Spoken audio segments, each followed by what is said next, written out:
Okay, so I have mapped the core arguments and Socrates' core objections in Euthyphro Part 2 and Part 3. And I wanted to make a quick video to point out some things about my map which might help you to both read the map and to think about arguments and mapping arguments and the logic that informs them. So when we've been mapping arguments, we often start with the conclusion and give reasons for or against it and sort of build our arguments from the top down. You start with the main claim, give your reasons, think about how you would support those reasons with reasons themselves until you end up with some fundamental starting points that are hopefully unobjectionable, hopefully true. Socrates does this in reverse.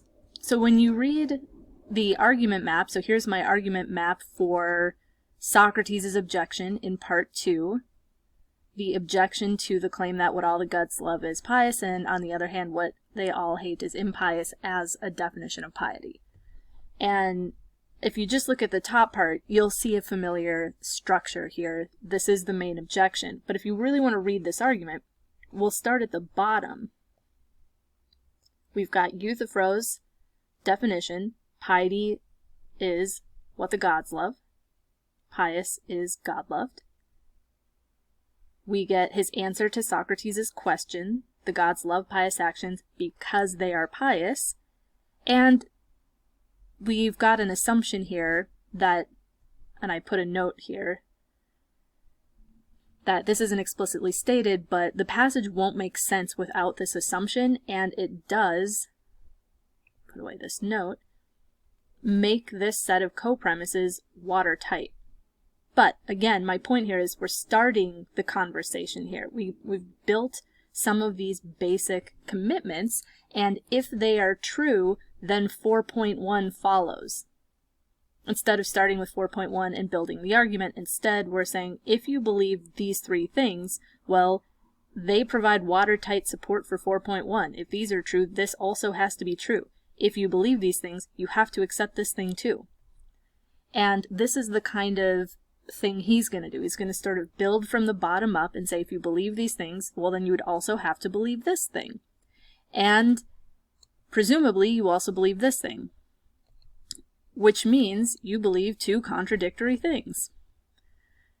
Similarly, I mapped Part 3, definition 4, and again, there's a sense in which it almost makes more sense to read it from the bottom up. So we start with the original claim, piety is part of the right, and in particular, it's the part of the right which has to do with attention to gods. So I split this up as a conjunction of two parts, just because if you kind of need them both to make a claim here. This is the thing that he actually sort of asserts here, but it is a combination of two core assumptions. Either one of them might be interesting to consider rejecting, and that's why I included in the map here. And so it might make sense to read the map from the bottom up. Okay, so my point here was about how it might make sense to actually read the maps, a point about how Socrates' style does fit with the kind of ways we've been representing arguments. He just tends to work into building what follows from the things you're saying instead of starting with claims and supporting them. And then finally, I want to highlight that the map doesn't always look the same as the actual narrative structure of a text, whether we're reading Plato or a more contemporary text.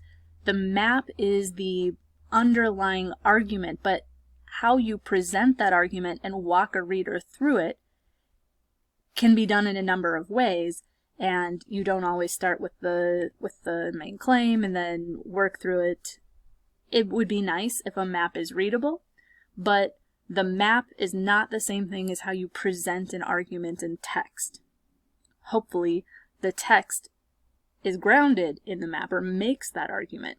And so similarly, when I'm trying to extract an argument from the text, I'm part following some of the the sort of signposts from a text, including indicator words and signal phrasing, and I'm in part filling in the pieces I would need to build the best argument I can that captures what I'm reading. And it's a bit of an art. Okay, I hope these maps help you to digest Socrates' objections in parts 2 and 3 of the text.